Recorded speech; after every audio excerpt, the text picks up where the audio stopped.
Mark. Thanks so much for joining me. I'm so excited to have you on. So how have things been going so far?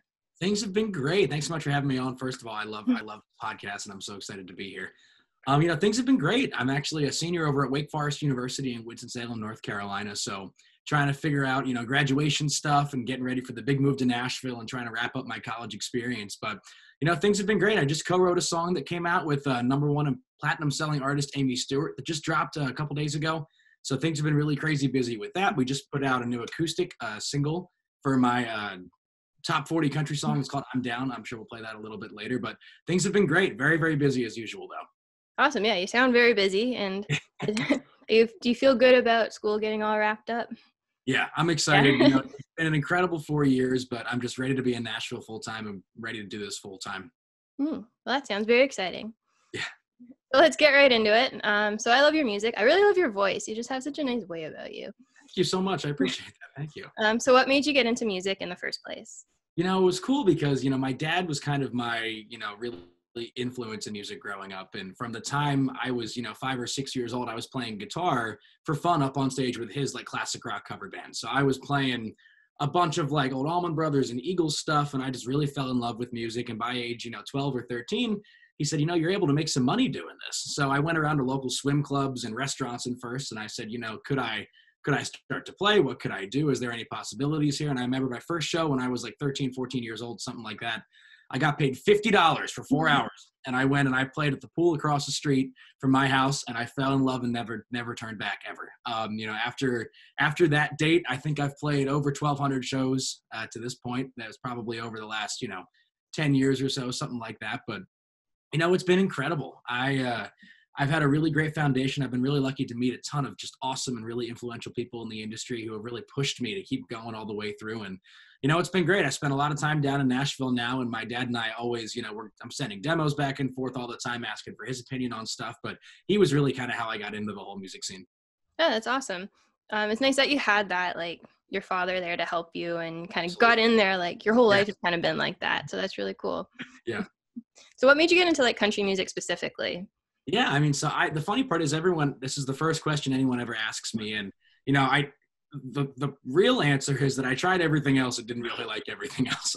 So you got to do what you got to do. Exactly. I started, and I have a great appreciation for a lot of music, but I started kind of on the really heavy classic rock side of things. I was playing through a bunch of old Eagles records and Led Zeppelin stuff, and still like that stuff to this day. But, after a while, I was kind of like, maybe this isn't for me. And then I, in high school, joined this touring jazz ensemble. We'd go around to different, competitions to go play jazz music, and I played a couple of different instruments and sang with them. And, that was really fun for a while. And then after a while, I was like, hey, maybe this isn't for me. And then I did the choir thing for a while. I was singing with symphony orchestras and different people, and I enjoyed that too. But after a while, same old, found my way into the alt rock scene, into the pop scene for a little while. I was in a couple different touring bands just throughout high school and early college and stuff like that. And I've always been playing country music on the side, and it's always kind of been the side child for everything going on.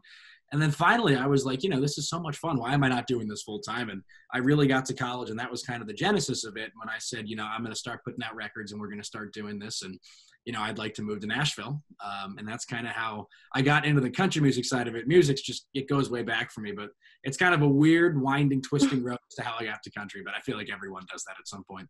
Yeah, that's awesome. I love that. Do you find all that experience is kind of giving you a great foundation for country?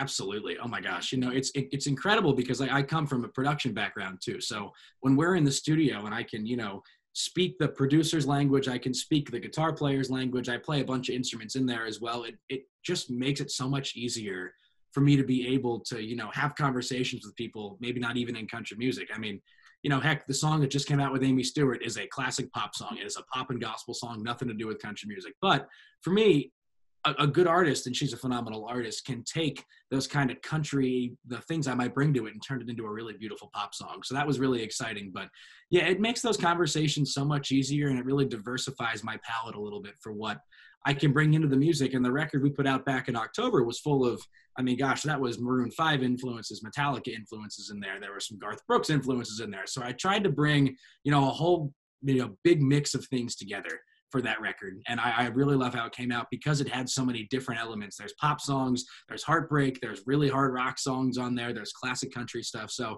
kind of everything I grew up with, to be honest. Yeah, that's so cool. I love that. Thank you. So, so let's get to some music. So Sure. you picked three of your own songs and three songs that have inspired or influenced you. And the first one you have for us is "I'm Down," the acoustic version. So what's the story behind that song? Yeah, so this was I'm Down the acoustic version, which is super exciting. We just put this out. I believe it was February 18th. Don't quote me on that. I believe it was around that time. About a month now, and it's done super well. It was really exciting. I had Leland Grant down at Southlight Studios, who's done stuff for Rachel Bradshaw and Chris Young and Dan and Shay. He pulled me into the studio, and we tracked this in a day. It was super exciting. I had his guys working on this. I worked on it a bunch, and it was super fun. We put it out pretty quickly. This was an idea my team had to kind of keep the momentum rolling, and we'll talk about this later with another song, but there was some momentum going early on for one of these songs. We're like, let's do an acoustic version. But this one was super fun, tracked down in Nashville, and Leland did a hell of a job on it, but this is the acoustic version of I'm Down. Awesome. So here is "I'm Down," the acoustic version. So I read that you also restore all old guitars. Yes. So how'd you get into that? Yeah, it's funny because there was during the pandemic, I was obviously at college, and I was we were in limbo about whether we were getting sent home or not, what was going on, whatever. So a lot of times what I would do is a bunch of buddies and I would go down with what little college money we have and go to thrift stores and go find old stuff to fix up because we had nothing else to do.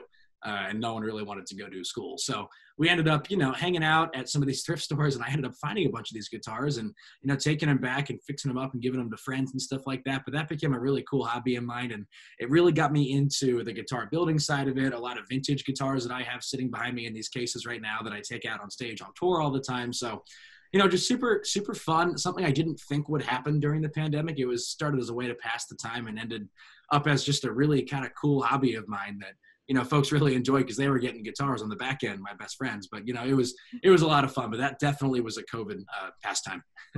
Awesome. I also read that you're into golf.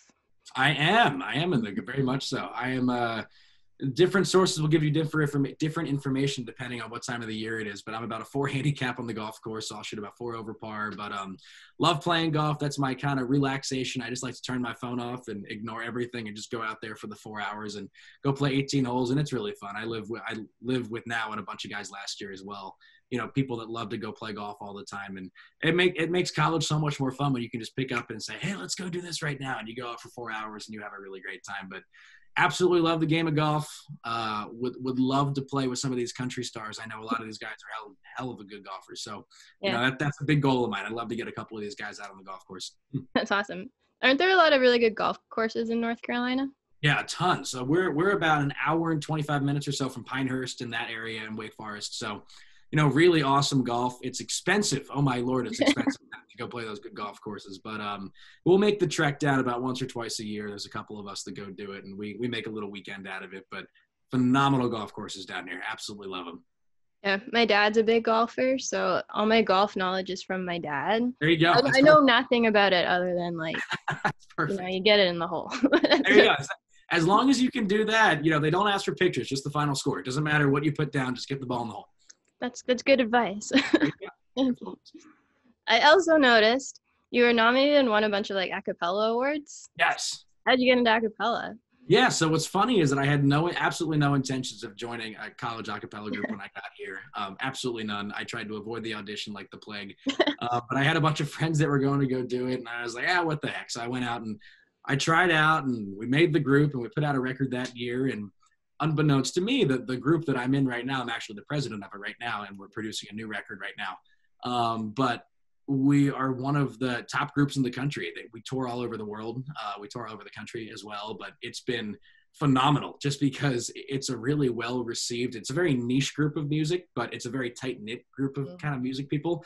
It's been so much fun. I mean, we do a ton of just really, really cool stuff all over the country and all over the world, like I was saying, but to be able to put out records with, 15 of my best friends is just awesome. And we're producing this new record right now, and we're editing it all throughout the last couple months, and it sounds incredible, and I can't wait for that record to be out soon. But yeah, no one's asked me about that in a while in one of these interviews, so thank you for asking me. Yeah. But it's a super fun tradition. We've been the longest standing group on the campus of Wake Forest, so it's been really just an amazing college experience, and it's taken me to a lot of really cool places. Yeah, that's really neat. You don't hear a lot of, at least where I'm from, you don't hear a lot of a cappella kind of stuff.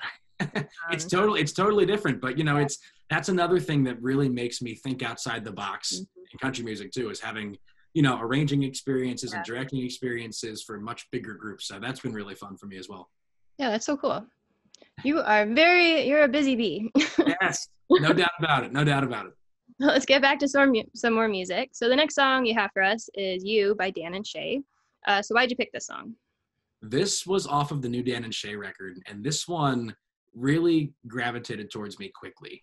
What I think is cool, and kind of coming from the songwriter's perspective, the word "you" is not exactly, it's not Einstein over there, right? Like, it's not this new invented, term or whatever. But the way that the writers took that song in a different way is beautiful. The chord changes are unbelievable. Scott Hendricks on productions did an unbelievable job for that song, and it really, I saw them live shortly after the record came out, and that was one of my favorite songs that I saw live, just because the emotion that's put into that song, and watching, Shay climb up that ridiculous, vocal Olympics is what I call it for him that he can do. It's incredible to see, and that song really tied that whole record together. All the songs are great on that record, but that one in particular really caught my attention just because of how much fun it is, because they took a fairly, well-known concept and did this really cool creative spin on it. So I love this song, "You" by Dan and Shay. It's one of my favorites off this new record. Awesome. So let's get to that song. So here is "You" by Dan and Shay. So how did you get into songwriting?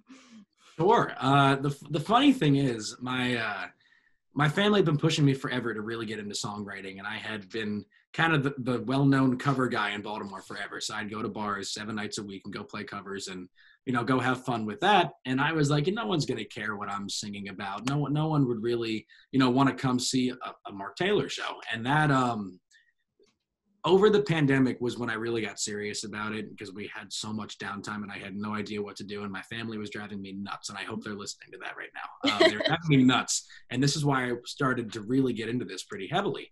So I would say in the last 2 years is when I really picked it up. Maybe not even 2, maybe a year and a half is when I really started to pick it up.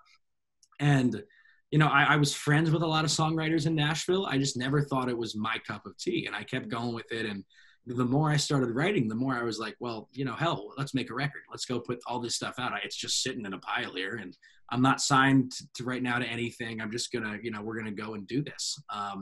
So we put out the record independently, and I'm sitting there like, no one's gonna care what I have to say. I just want to get some music out in case I do end up going to Nashville, in case something does happen. And then all of a sudden, things start climbing the charts, and my team and I are sitting there going, what in the world's going on? This is like, we were putting it out with the whole intent of, let's keep this going. Let's keep some momentum going for your live shows. And then everything stopped for the pandemic. So this was more of a hobby as what it started as mostly. And we put it out to be creative and to have fun with it. And then one of the songs, "I'm Down," which we're going to talk about here in a minute, reached number 11 on the country charts. And we all kind of looked at each other like, what in the world is starting to happen? And, the streams started to really start to pile up on Spotify and Apple and Amazon and stuff like that. And we kind of looked around and said, we might have something here. So that's when I really started to get serious about it and co-writing a ton. I mean, up until, gosh, a year and a half ago, I can, tell you I had this many co-writes. And then now I have, my first cut with a platinum selling artist, Amy Stewart, over here. So it's been this really cool kind of year and a half trajectory. But, right now I'm in probably 3 or 4 co-writes a week with people all over the country, some in Nashville, some in Baltimore, some in Los Angeles, some in New York, wherever. They're all over the place. But with Zoom, after the pandemic, we can do that, and it's perfect. So we can really knock out a ton of stuff online, which is really cool, because I could be in North Carolina, my co-writers can be wherever. But the last year and a half, that's been massive. So the catalog's starting to get bigger and bigger and bigger, which then eventually led to my first publishing deal and led to the song coming out. So it's been this really cool year and a half trajectory upward. But yeah, it's been nuts to kind of watch the whole thing happen, if I'm being honest. Yeah, that's awesome. It's nice how you just kind of took off, it all just kind of exploded for you, which is so fun. Very appreciative of all the people that have streamed and trusted me with things, and it's been really exciting. I cannot ask for more. Yeah, awesome. So who would be the ultimate person you'd love to co-write with? Oh, if you could think of one. That's a great question. That is a great question. My dream co-write is Craig Wiseman, and he has, I want to say, 29 or 30 number ones right now, but he's unbelievable. He owns a company called Big Loud down in Nashville, and they put out, oh gosh, the Hardy record, the last Morgan Wallen record, Jake Owen, Chris Lane. They're just phenomenal down there, and he's such an influence in country music, and he's written so many of my favorite songs. Same with Shane McAnally. You know, Yeah. Shane's got more number ones than I think there are people in Nashville at this point, which Yeah. for those of you who know, Nashville is growing exponentially, but he's definitely one that I would love to get in the writing room with at some point. And then some of the artists as well, I would love to get a Morgan Wallen right on the calendar at some point. So if you're listening, Morgan, hit me up. And I would love to get a Hardy right on the calendar at some point as well. Michael Hardy. People don't know his first name, Michael Hardy. He's unbelievable, and I knew him first as Michael Hardy, the songwriter. Little did I know he was going to come out as Hardy, the artist. So that was really cool to kind of watch him come up, and you know, it's been incredible to watch all those guys explode over the last year and a half, and love to get them all on the calendar.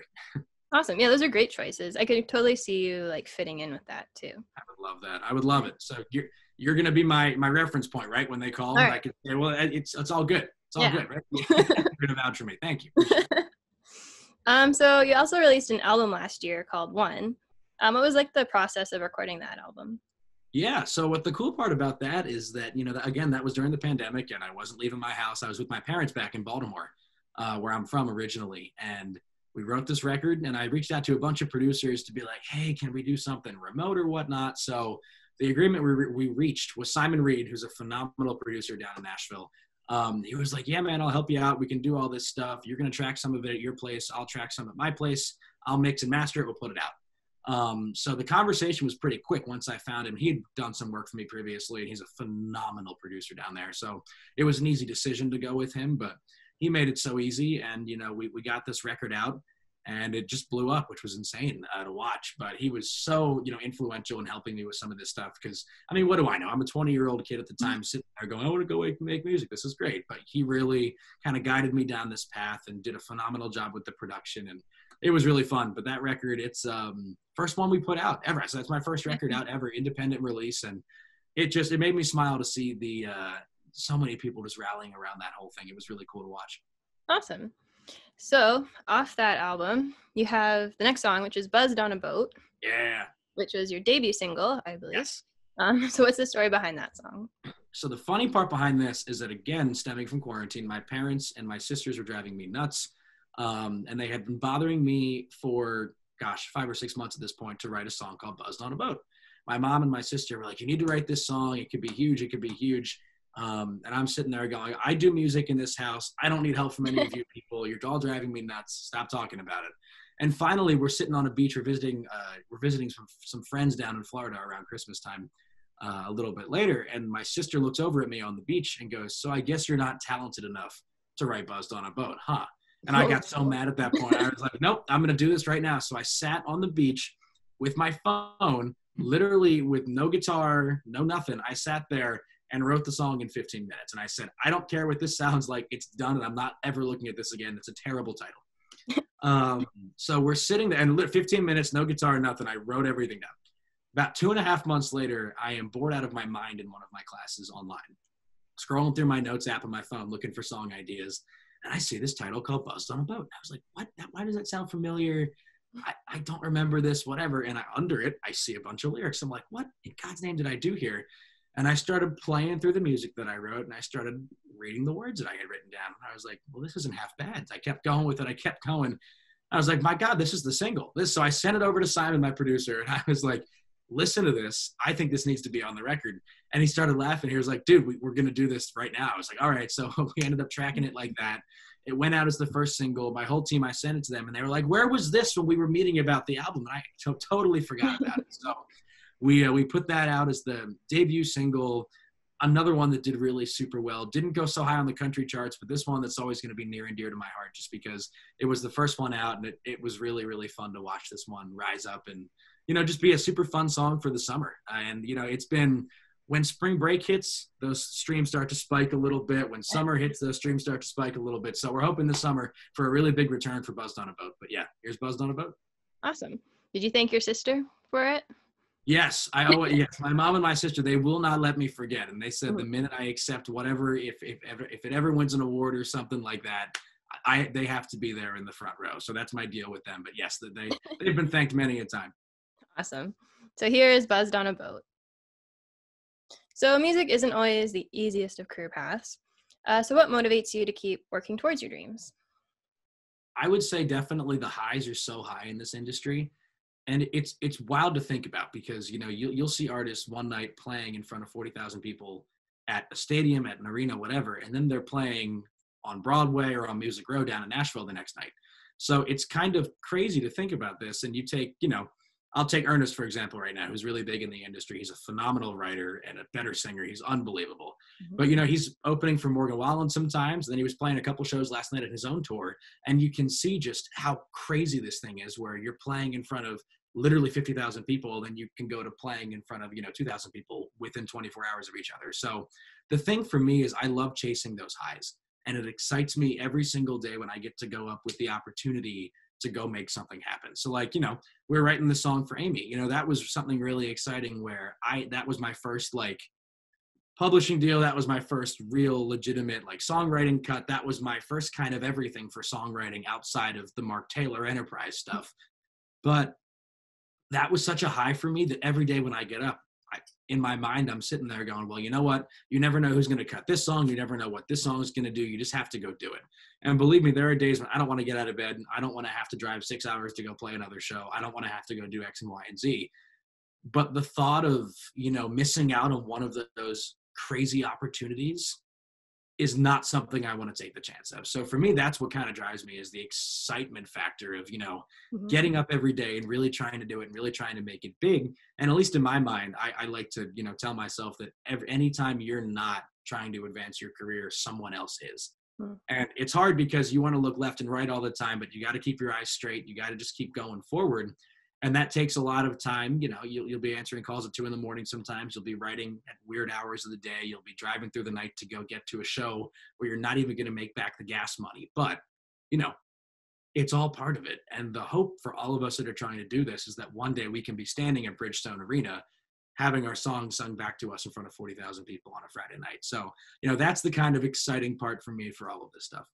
Yeah, that's awesome. I love how you kind of frame that as it's sort of like following your excitement and what like you don't want to like miss out on something. Exactly. And it's almost kind of like that passion like driving you. And I love that. That's such a great way to look at it. Thank you. And sort of kind of going a little bit further into that, what's one lesson you've learned so far in your music career? One of the lessons, and I will forget who told me this. It's one of my friends in Nashville, and I totally forget who said this, but the big thing is that don't let the lows get too low and the highs get too high. Because like I said before, you know, the highs are very high in this industry. You'll go from what one of my songs was number 11 on the country charts. And then, but at the same time, we have songs that never charted. You know, we have opportunities that we can't do because of X and Y and Z. You know, there are things that we look forward to every day that, you know, don't always happen. So that's the kind of like staying even keeled the entire time and not, you know, freaking out when the crazy stuff happens and not getting too down on yourself when it doesn't happen, because it happens all the time. And that, like I said before, you know, 24 hours is a big time in music, because you'll go from releasing your single on a, you know, Thursday night, Friday morning at midnight to that doing super well to then, you know, playing in front of 6 people. And I've played my fair share of shows for 6 people and under, and it's not fun. And I've played I'd estimate, you know, hundreds of shows for no people. But it is what it is, and you got to get through it, and every single person does it. And if you're not willing to fight through those low times, you're never going to have the high times. So, you know, that's kind of the thing for me is, you know, making sure you're just staying kind of even keeled the entire time and taking every opportunity that you can, because you never know what's going to happen. Awesome. Yeah, that's great advice. All right, let's get back to some more music. Cool. The next song you have for us is Homemade by Jake Owen. So what made you pick this song? So what's really cool is that I was actually at a Luke Combs show back in September, I would say. And Drew Parker got on stage as the opener. And I didn't know he had written this song with a couple other folks. And it was the first time I had really listened to the lyrics. I had really just gotten into songwriting big time. And, you know, I was writing a ton, and he gets up and tells a story of how he wrote the song. And I had never really paid attention to the lyrics as much as I should have. And I'm watching him sing it, and I'm like, oh my God, this is incredible. And the way they turn the lyrics around, and you have the word homemade, obviously, describing things, but then you have the same play on words with home and the different word made, which is really cool. And it's songwriting tricks like that that get major cuts. And that's what gets artists to pull the trigger on songs. And that's what makes country music exciting and really fun with lyrics and stuff like that. So that for me was definitely a song I had to put in here. And I was talking to Drew after the show, and I was like, I had never really listened to that song before until you played it live, and we got talking for a couple minutes just about, stories behind stuff, and we were just trading stories about songs and whatnot. But, just a really, really awesome song. Jake did a hell of a job, and Joey Moy producing this one did a hell of a job as well. But, just a really great song all around, but I think one of the best lyrical songs in country music in a long time. Awesome. Well, here is Homemade by Jake Owen. All right, so what does country music mean to you? Country music to me is where I feel most at home. When I'm on stage and there's hopefully people in the audience, when there's hopefully people there, and you're just jamming to songs and you're sharing kind of that out-of-body experience, that feels like home to me. And that's the reason, I'm going to Nashville. It's the reason we're going to go do this for real, is just because that rush on stage is what I love. And that's what I want to do for the rest of my life. And it wakes me up every day. It gets me excited every day. And I'm getting goosebumps thinking about it right now. Like, it just excites me physically every time I want to go on stage, because that feels like home to me. So that was, for me, it's home, it's family. A lot of my best friends are in the industry. There are so many good people in country music. That was one of the big reasons I really came to country as well, was I had spent a lot of time in, the pop and rock world, and country brings a different feel. That for me, I'm from Baltimore, which is not really known for its country scene, but you go to Nashville and, people don't cut you off on the highway. People wave to you. People ask you how you're doing. Like, that to me was such a culture shock and such a welcomed thing that it really just made me feel like home. So that I would say that's what country music is for me. Awesome. When are you moving to Nashville? Like, do you have plans? Early June is the hope right now. That's the plan. We got a bunch of stuff lined up. So I'm hoping for early June. It's a little bit nuts right now because everyone and their mother's trying to move to Nashville. So trying to secure everything going forward has been a little bit crazy, but hopefully early June. I would definitely not want to be down there past that first week in June, though, just because there's so much fun stuff happening. But yeah, that's the plan right now, is early June. Awesome. Well, that's very exciting, and I'm excited for you. Thank you. Thank you so much. So let's get to some more music. The next song you have for us is the full version of I'm Down. So what's the story behind that one? Yeah, so, we were looking, this is actually the last song I wrote other than Buzzed on a Boat for this album. Sitting in my dorm room one night, it was a Friday night, and I had locked my door. I said, I'm going to write a song tonight. I don't care how long I got to stay up. I don't care what it takes. And, sitting down like I am right now at my computer at my college dorm room and desk, that's where I am right now. I had my pen and paper out, and I just got sitting there with the guitar playing a little bit. And that line, I'm down, kind of came to me because I hadn't heard that before in that way. So just kept rolling with it for a little while. The song took about 35, 40 minutes to write the whole thing, which was funny because the two singles that did the best on this album took a grand total of about an hour to write. And I cannot tell you how many other hours I put into the rest of the songs, but this one was about 40, 45 minutes to write the whole thing. And I remember unlocking the door quickly, and my roommates last year were like, did you write it that quickly? And I was like, yeah, come on in, I'll play it for you. And I started playing it for them, and their jaws were kind of like, this is really good. This needs to be a single. And I lived with some singers last year, so they hopped up. We did a demo, and they sang backup for the demo, and we kind of got going with this thing, producing it. Sent it off to Simon down in Nashville, and he was like, yeah, this is great. We need to do this right now. I was like, great. So we tracked that one, put it out as the second single. And truthfully, and I'll be real honest with you, we put that out in August, and it didn't do great for the first day or two. And we were sitting there, I was scratching my head. I'm like, oh my God, did I make a mistake? What happened? We should have picked another song. I was fighting for another song to be the single at the time. And, eventually I convinced myself, and my team convinced me, like, this is the song, we got to do this.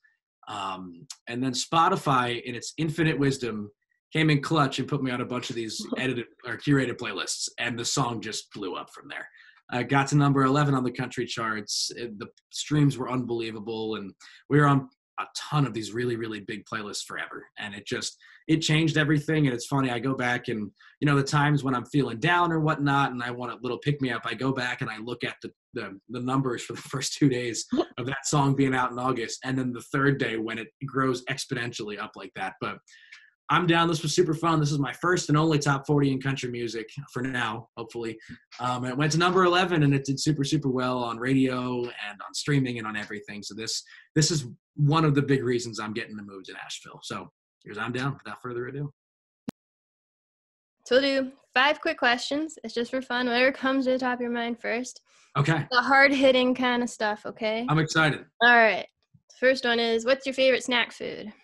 Oh my God. And people are going to think I'm nuts for this. So I was allergic to a ton of stuff as a kid. So what I would do is take wheat thins and dip it in like applesauce.